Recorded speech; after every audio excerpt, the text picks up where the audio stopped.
Assalamualaikum dan salam sejahtera. Dalam modul ini, kita akan bincangkan mengenai pengenalan kepada UAV dan drone.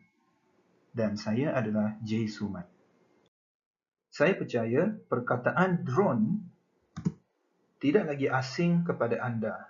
Namun, tahukah anda bahawa perkataan ini, drone, sebenarnya adalah sebuah singkatan kepada Dynamic Remotely Operated Navigation Equipment, DRONE.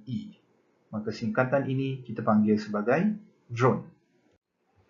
Drone boleh dianggap sebagai sebuah pesawat terbang yang dikawal secara jarak jauh ataupun disebut fly remotely. Dan dia tidak semestinya boleh terbang secara autonomi ataupun bahasa Inggeris kita panggil autonomous. Mari kita lihat istilah UAV. UAV adalah singkatan kepada Unmanned Aerial Vehicle, UAV. Dan seperti drone, UAV boleh dikawal secara jarak jauh ataupun fly remotely. Tetapi ia mesti dilengkapi dengan kebolehan penerbangan secara autonomi. Maka UAV mesti boleh dikawal secara jarak jauh dan autonomi. Maka di sini ini bermaksud semua jenis UAV adalah drone. Semua jenis UAV adalah drone, tapi tak semua drone adalah UAV kerana terdapat drone yang tak ada ciri-ciri penerbangan autonomi. Secara ringkasnya, kita boleh kategorikan drone kepada 4 jenis berdasarkan sayap dan pemutar pada drone itu. Jenis yang pertama, apa yang kita panggil sebagai multi-rotor, seperti dalam gambar rajah ini. Yang ini kita lihat terdapat 3 rotor, rotor ataupun pemutar, merujuk kepada motor yang ada pada lengan drone ini. Ya, seperti yang ini mempunyai 3 rotor. Jadi kalau 3 rotor kita panggil tricopter. Dan kalau kita ada 4 rotor, kalau drone ini ada 4 rotor, kita panggil quadcopter. Dan sekiranya kalau ada 6 rotor seperti drone ini, kita panggil sebagai hexacopter. Manakala sekiranya ada 8 rotor, 1, 2, 3, 4, 5, 6, 7, 8, kita panggil octocopter. Maka dalam perbincangan ini kita akan banyak fokus kepada quadcopter. Sebabkan quadcopter ni adalah drone yang jenis yang paling lazim digunakan dalam pasaran dan juga di kalangan masyarakat. Seterusnya, jenis yang kedua yang kita panggil sebagai single rotor. Single rotor ni adalah sebalik daripada multi-rotor. Multi-rotor mempunyai banyak rotor, lebih daripada satu. Tetapi single rotor hanya mempunyai satu rotor sahaja di sini, di atas. Dan ini bentuknya seperti yang selalu kita lihat ada pada helikopter. Namun, ini adalah drone kerana ia dapat dikawal secara jarak jauh dan dia boleh juga mempunyai ciri-ciri penerbangan secara autonomi atau autonomous. Maka ini adalah jenis single rotor. Jenis seterusnya adalah sebagai yang kita panggil fixed wing. Fixed wing, mana kita lihat di sini dia ada sayap tetap, ya. Maka drone jenis ini pula hanya ada satu rotor pula di sini, ya. Dia hanya ada satu rotor, namun bentuknya adalah bentuk sayap seperti kapal terbang. Yang ini pula jenis macam kapal terbang. Dia mempunyai sayap yang tetap, ya. Dan dia hanya ada satu rotor di hadapan ataupun di belakang. Tetapi ciri utama dia adalah dia mempunyai sayap yang tetap. Seterusnya adalah jenis yang kita panggil fixed wing hybrid. Hybrid ni maksudnya adalah gabungan teknologi daripada fixed wing dan juga multi-rotor. Gabungan daripada dua jenis drone ini dapatlah hasilnya adalah fixed wing hybrid. Maka ciri utama fixed wing hybrid ini adalah dia mempunyai kelebihan, dia mampu vertical take off dan landing. Vertical take off and landing. Singkatan VTOL. Maka fixed wing hybrid ni adalah lebih special sebab dia mempunyai ciri-ciri multi-rotor dan dia juga mempunyai ciri-ciri fixed wing. Dan kita panggil dia sebagai fixed wing hybrid. Mari kita lihat kelebihan dan kelemahan setiap jenis drone yang dibincangkan. Yang pertama, kita lihat dahulu kepada multi-rotor drone. Apakah kelebihan dan kelemahan dia? Sebelum itu, mari kita menonton video ini. Ini adalah salah satu video yang dipetik dari YouTube menunjukkan multi-rotor yang digunakan dalam seharian untuk pelbagai tujuan. Namun apa yang dilihat di sini adalah kelebihan multi-rotor adalah dia mudah dikawal ataupun mudah diterbang dan dia boleh berlepas secara menegak, ya. Dia menegak saja berlepas, ya. Dia boleh take off vertically. Dan kemudian dia selepas dia take off, dia boleh sahaja terapung di udara atau kita panggil sebagai hover. Ya, dia boleh hover di udara dengan stabil sebab dia ada 4 rotor, dia boleh kawal dengan stabil dan dia boleh melawan rintangan udara, ya. Dan kalau kita lihat pula kelemahan dia adalah disebabkan bila dia banyak pakai rotor, ya, kalau dia banyak rotor, maknanya banyaklah pergerakan mekanikal ataupun banyak putaran, ya, yang berlaku, ya. Maka ini menyebabkan dia menggunakan lebih banyak tenaga. Apabila guna banyak tenaga, maka bateri cepat habis. Sebab itu penerbangan dia, ya, jangka masa untuk penerbangan hanyalah sekadar 15 hingga 30 minit sahaja. Dan dia tidak boleh terbang sangat jauh, ya, sekadar di bawah 10 km. Itu adalah multi-rotor. Mari kita lihat pula tentang single rotor. Single rotor pula kelebihan dia adalah dia boleh hover seperti multi-rotor, dia boleh hover di udara. Dia boleh terapung di udara, ya. Ini adalah disebabkan dia mempunyai satu rotor dan menggunakan berbilah ataupun propeller yang sangat besar berbanding dengan multi-rotor. Ya, jadi dia mempunyai kekuatan dan tahan lasak, ya. Dan dia boleh terbang dengan lama sebab dia boleh mengguna gas berbanding multi-rotor kebanyakannya mengguna bateri. Dan disebabkan kekuatan dia dan kelasakan dia dan propeller yang begitu besar, dia boleh membawa barang ataupun pemberat yang lebih berat. Tetapi kelemahan dia pula adalah bukan mudah untuk nak mengawal ataupun menerbangkan single rotor disebabkan hanya satu rotor sahaja yang dia ada. Dan pembinaan dia agak kompleks dan mahal. Dan penerbangan ini boleh menjadi sangat bahaya disebabkan propeller dia yang sangat berat dan sangat besar dan panjang.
Fixed wing hybrid VTOL, vertical takeoff and landing, ya, iaitu gabungan teknologi fixed wing dengan multirotor, dia mempunyai kelebihan seperti berikut. Mari kita lihat dulu video ini, ya. Ini adalah salah satu video daripada YouTube juga, yang di mana ini kita lihat dia ada multirotor, 4 multirotor di sini, dan kemudian dia ada wing dan 1 rotor untuk dia berputar, untuk dia terbang ke hadapan.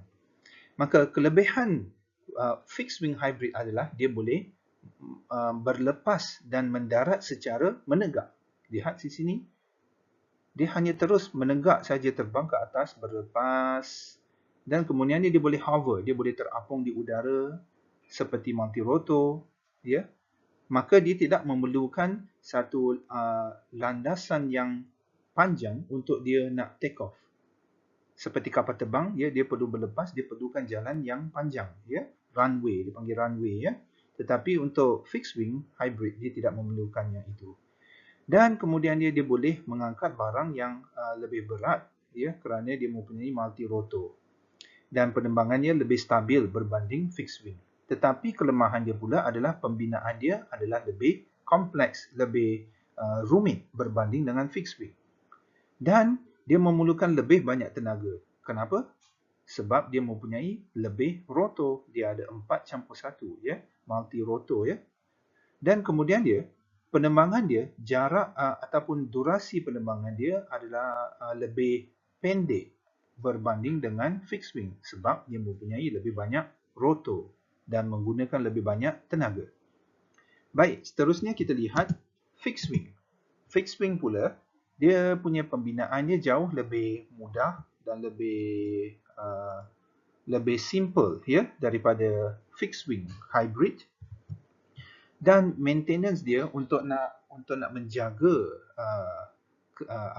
keadaan baik fixed wing ini tidaklah serumit berbanding fixed wing hybrid. Dan penerbangan dia lebih lama, boleh terbang lebih dari 1 jam, malah ada rekod juga sampai berbelas jam. Dan dia boleh terbang dengan sangat jauh, lebih dari 10 km. Malah boleh cecah ratusan kilometer bergantung pada jenis fixed wing. Dia menggunakan tenaga yang lebih rendah sebab dia hanya ada satu rotor sahaja di belakang sayapnya itu, ya. Dan kemudian dia kelemahan dia adalah dia memerlukan runway ataupun launcher. Kalau anda lihat tadi videonya, ya, dia perlu berlepas, dia perlukan satu landasan yang panjang untuk dia berlepas. Ya, ini dipanggil launcher pada video, ya. Launcher. Maka sekiranya perlu perkara macam ini, dia tidak sesuai diguna dalam tempat-tempat, dia tidak sesuai diguna pada tempat yang sempit seperti hutan, malah tempat bandar yang sesat dan sebagainya, ya. Dan apabila dia tak ada multirotor, dia tidak mempunyai kelebihan ataupun kemampuan untuk hover. Hover ni maknanya terapung di udara, ya. Begitulah tentang kelebihan dan kelemahan 4 jenis drone yang dibincangkan.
Secara ringkas, mari kita lihat aplikasi UAV ataupun drone dalam pelbagai bidang, dan di sini kita meletakkan 8. Sebenarnya terlebih, dia sebenarnya mempunyai lebih daripada apa yang disenaraikan di sini ya.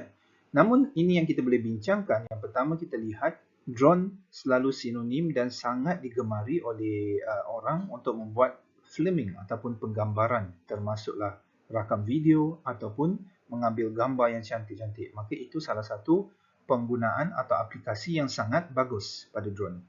Dan kemudian dia juga boleh digunakan untuk keselamatan, untuk menyelamatkan menyelamatkan manusia dan sebagainya. Dia juga boleh digunakan dalam bidang perubatan seperti menghantar barangan perubatan, malah juga boleh digunakan sebagai delivery seperti macam pos laju, Domino Pizza dan sebagainya sudah mula untuk ke arah delivery pakai drone. Tapi di sini dia juga boleh digunakan sebagai perubatan. Maknanya delivery, dia boleh deliver ubat juga kepada tempat-tempat yang tidak boleh ataupun tidak sesuai manusia pergi ke sana. Contohnya seperti dalam hutan yang tebal, kita nak hantar sesuatu, jadi kita boleh guna saja drone. Dan drone juga banyak digunakan dalam bidang pertanian untuk menyiram ataupun semburan baja, semburan baja cecair dalam pertanian. Drone juga boleh digunakan untuk surveying ataupun pengawasan, pengawasan. Seperti di taman perumahan, kita ada unit keselamatan yang sentiasa meronda kan dekat taman, menjaga keselamatan penduduk dan sebagainya. Kita boleh guna drone sebenarnya untuk terbang dan mengawas daripada udara, melihat taman perumahan kita, mengawas perumahan kita daripada pandangan sudut udara. Jadi surveying. Dan surveying juga bermaksud di sini kita boleh juga membuat pemetaan, pemetaan terbang untuk membuat pemetaan, dipanggil mapping. Seterusnya untuk emergency rescue, emergency cases, seperti kita mungkin ada sesiapa yang mungkin tersesat di hutan ataupun mungkin di laut, maka kita boleh hanya menghantarkan drone untuk misi menyelamatkan mangsa-mangsa tersebut. Seperti kes banjir dan sebagainya, kita boleh juga menghantarkan drone untuk melihat dan juga menyampaikan delivery, menyampaikan apa yang patut kepada mangsa-mangsa banjir tersebut. Pada masa yang sama juga drone juga boleh digunakan untuk inspection, kerja-kerja engineering. Inspection ni maksudnya kita inspection, kita melihat keadaan pipe dalam kes ini. Pipe ini bukan merujuk kepada pipe rumah, Pipe ini menunjukkan pada pipe saluran air daripada bandar ke bandar, taman ke taman, malah negara ke negara yang berada di tepi jalan ataupun di bawah dan di dalam tanah, dia tertanam di dalam tanah. Kita boleh guna saja drone untuk terbang dari jarak jauh untuk melihat keadaan pipe tersebut, untuk membuat pemeriksaan. Dan seterusnya, drone ini juga boleh digunakan untuk kita nak memantau ataupun melihat pembangunan sebuah struktur bangunan. Contohnya sekiranya ada bangunan yang sedang dibina, bangunan yang tinggi kan, jadi kita boleh hantar drone untuk terbang melihat keadaan bangunan dari sudut udara. Jadi ini antara yang kita boleh senaraikan aplikasi UAV atau drone dalam pelbagai bidang. Namun ia tidak terhad kepada perbincangan ini sebab penggunaan drone sangatlah luas dan sangatlah mempunyai potensi yang mungkin manusia pun belum lagi menerokai, Tetapi di sini disebutkan drone sebenarnya membuka ruang kepada banyak aplikasi untuk memudahkan kehidupan manusia. Tetapi harus diingatkan, penerbangan drone sentiasa perlulah mengutamakan keselamatan dan mematuhi undang-undang atau peraturan negara.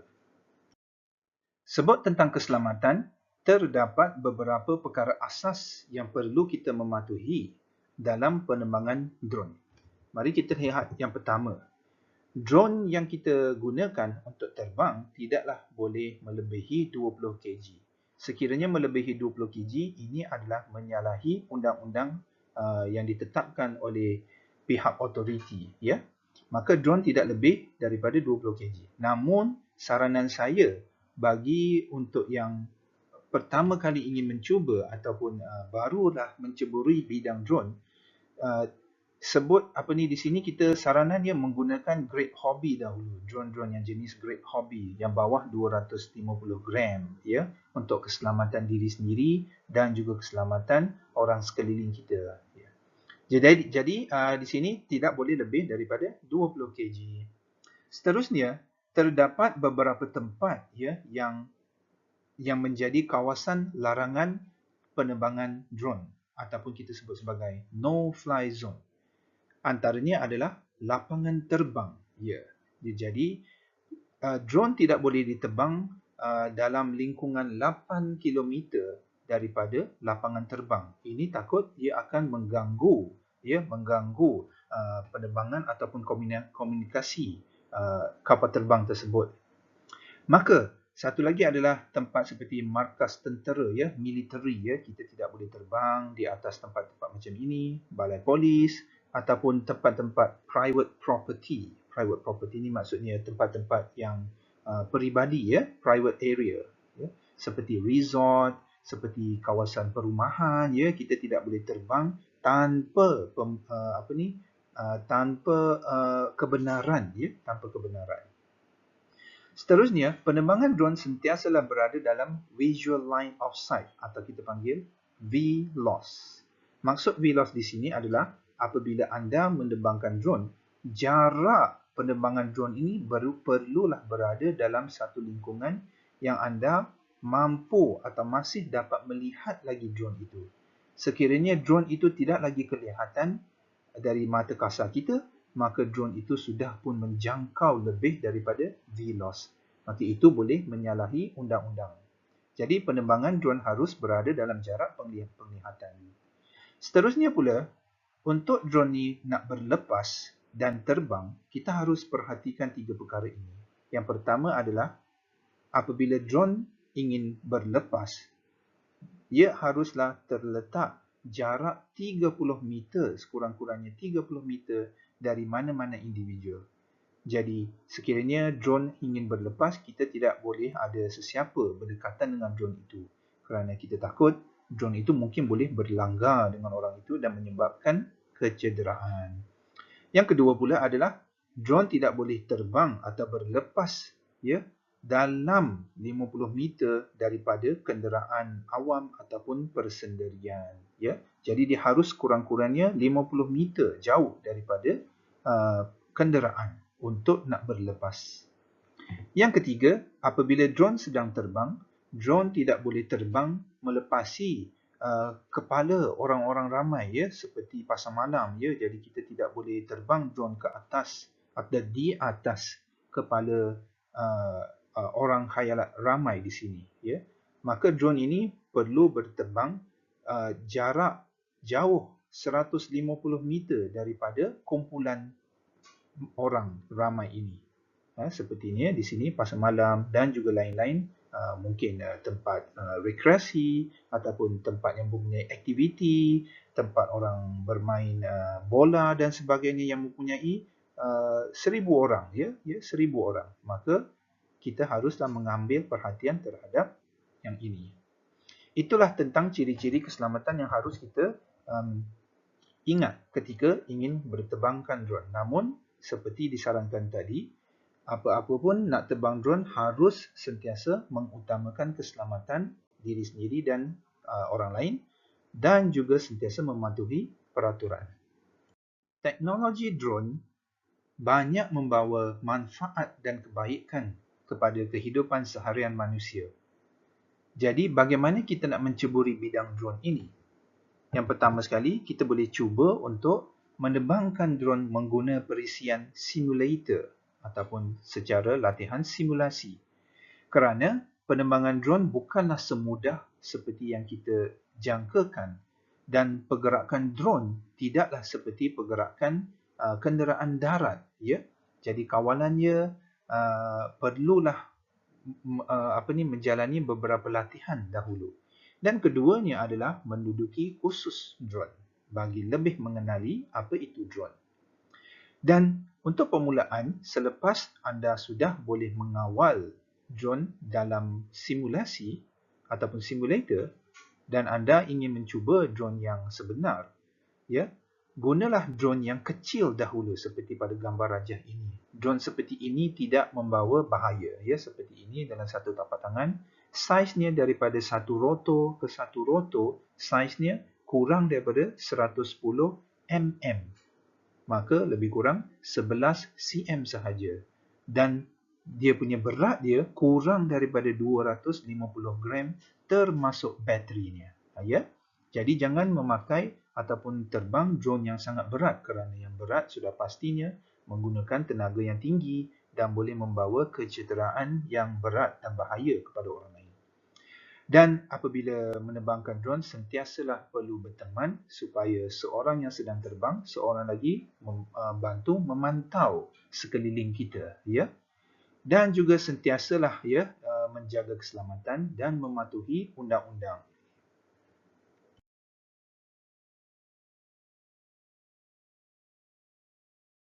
Sebagai kesimpulan, kita sudah berbincang tentang apa itu UAV dan drone, tentang persamaan dan perbezaannya.